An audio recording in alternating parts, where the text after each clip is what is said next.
Studio Archive.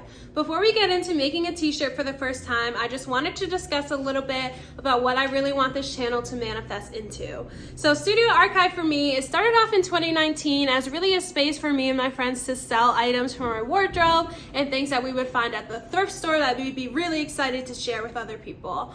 But now it's kind of manifested in a space for me and my creativity to thrive. So currently I've been working on sewing. I started last summer creating these pants.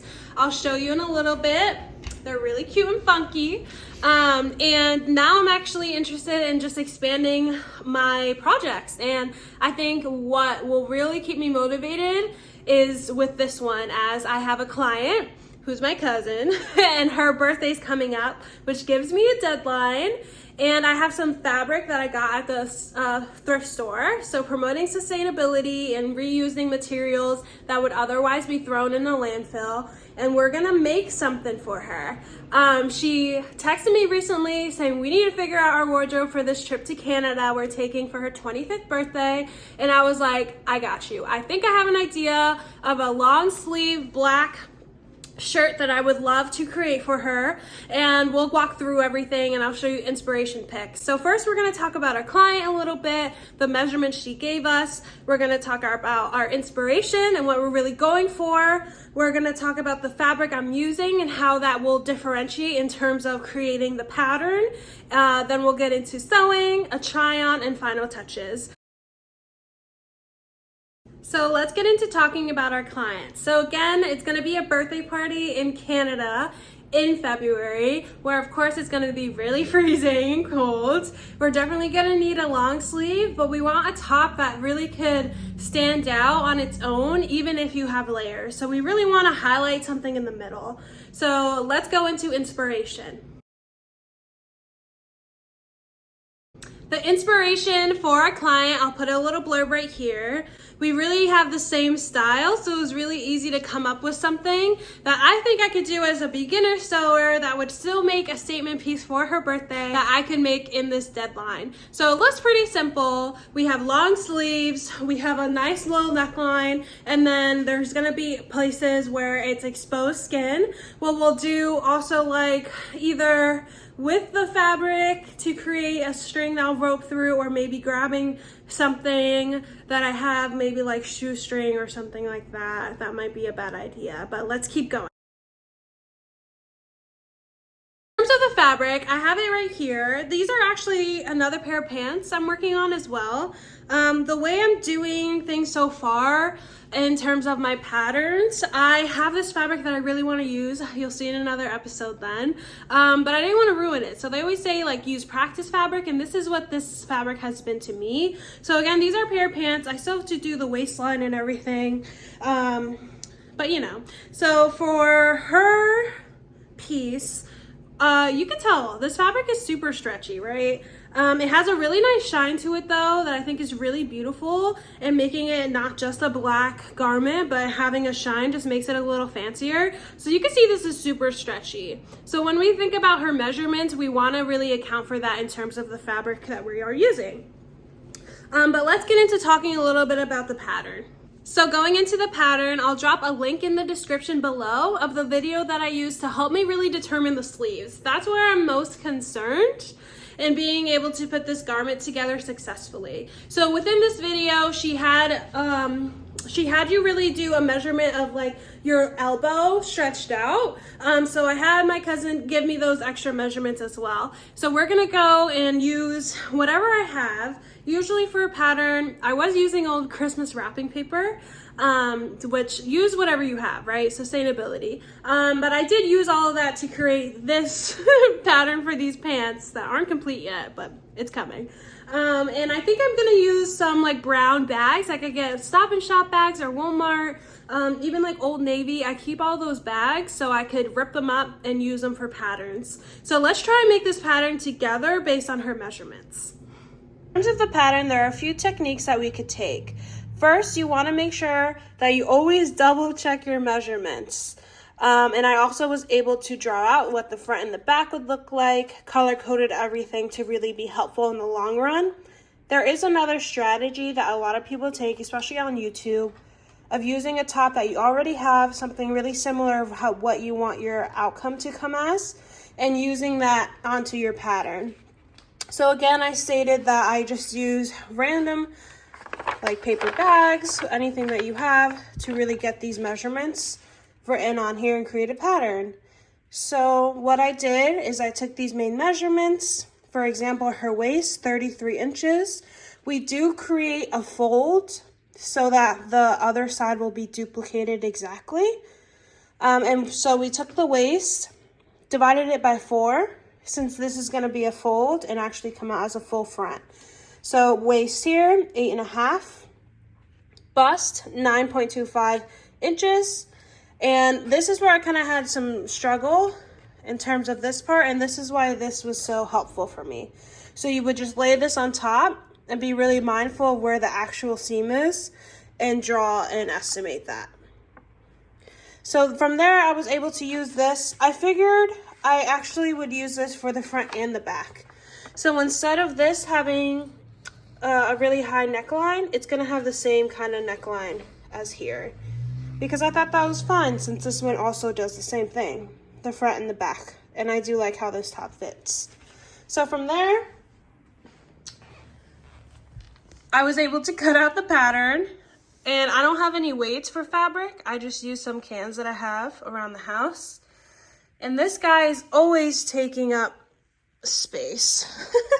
So this is the end result right now. You can see how the neckline is the same on the front as it is on the back, because I thought that was fine. And I just pinned it together roughly to get an estimate of what the end result would look like. And now it's time to sew these pieces together, but also figure out the sleeves. So shout out to everyone on YouTube making tutorial videos, because this was really hard to do. Down below in the description box, I'll link the exact video where I was able to learn step by step how to create this pattern for the sleeves, because it is very much based on the measurements and the pattern you have for the front and back of your shirt. I do just want to mention there is a moment in the video where she's talking about dropping the points, 5/8 here, adding 5/8 here, adding and dropping. This section here, she actually has a different number besides 5/8, because in her pattern, the front and the back of the shirt were 2 different patterns, versus in our example, the front and the back are the same. So I just also made that the same, and I'm hoping for the best. I also want to add, when you do cut out this pattern, you still have to allow for about either half an inch or an inch, it's up to you, but for the whole project myself, my seam allowance is 1/2 inch. So when I laid this pattern on the fabric, I cut around 1/2 inch and just estimated it for myself.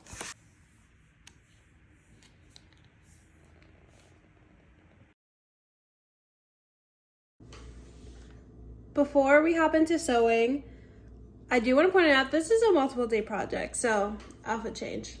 I started the intro on Monday, and it's currently Saturday, where we just did the pattern for the sleeves and cutting out the fabric. And I did just want to talk about a little bit, just reinforcing like using what you have. Like I have this old machine, it's my mother, she has one of 2, and it's actually broken in the sense that it lists that it has all of these features available, and yet it only does 1 and 2 the best. It used to do 17, which I think would have been the best for sewing garments together, but honestly 1 and 2 are just as strong. So yeah, just use what you got and keep going, you know. After that whole spiel of use what you have, my sewing machine is broken. I tried to continue on and it's just not working, even on setting 1 and 2. Which is really disappointing. Maybe my mother could get it fixed, or maybe I invest in a new sewing machine. Stay tuned. All right, this is what I have so far. I was able to sew this top here on both sides. Once I did that, I started to pin the sleeves to each side, and that's where I'm at right now. Once we sew where the pins are, I'll be able to sew the sleeve shut as well as the side. And then we're gonna go from there. I still need to hem all of this and then cut open the middle to reflect our inspo picture.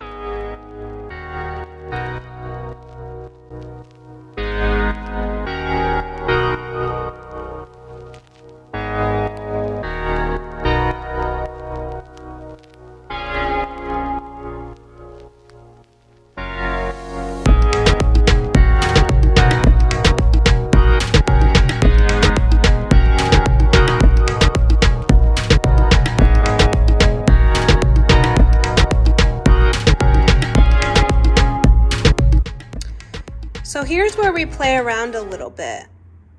I did go ahead and buy a pair of shoelaces, and I've kind of pinned where I would think the shoelace would go through loops, which will help me determine what exactly I should cut out. There is plenty of string in the back for her to tie, and of course I'm not going to tie like this.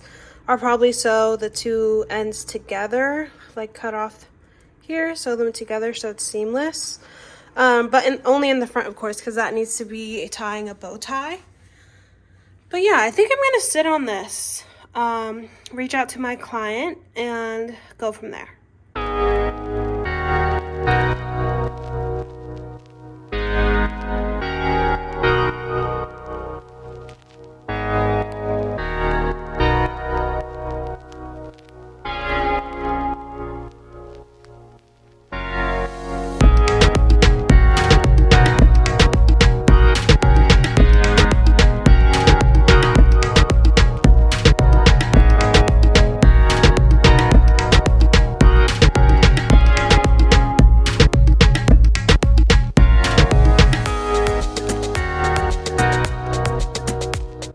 I just have the worst luck. The whole needle just broke.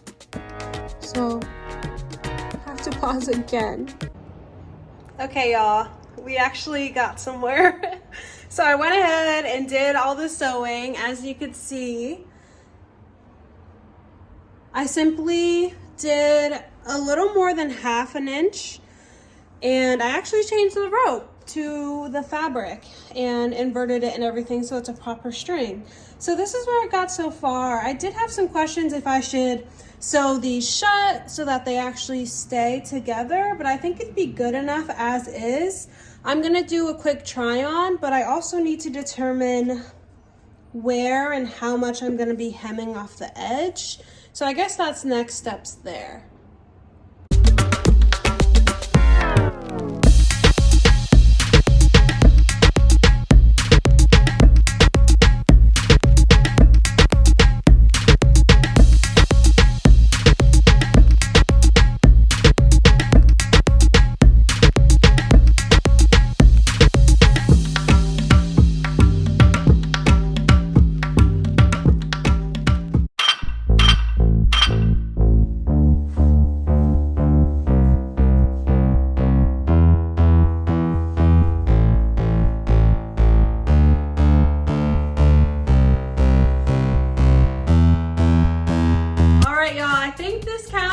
Job well done, which is so exciting. We had so many hiccups along the way, but thankfully we came out with this beautiful end product that I know she's gonna love because I love it so much. I might just steal it from her, but no, I actually have the pattern still, so I might just make another one for myself.